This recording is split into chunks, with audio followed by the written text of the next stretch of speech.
maker with the cleverest little bird that we have ever seen. We will pause a while and watch this little fellow perform.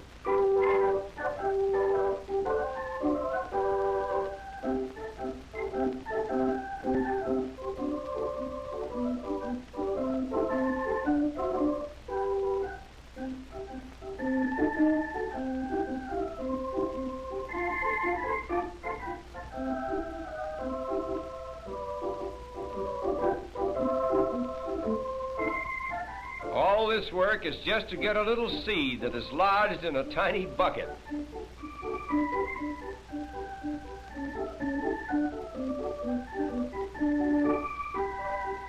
Stringing beads is the most amazing thing that this bird does.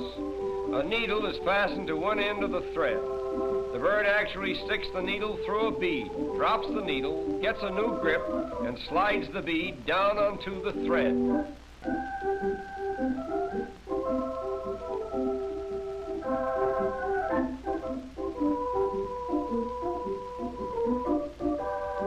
But there is much more to see, and our time is limited. So we will leave this little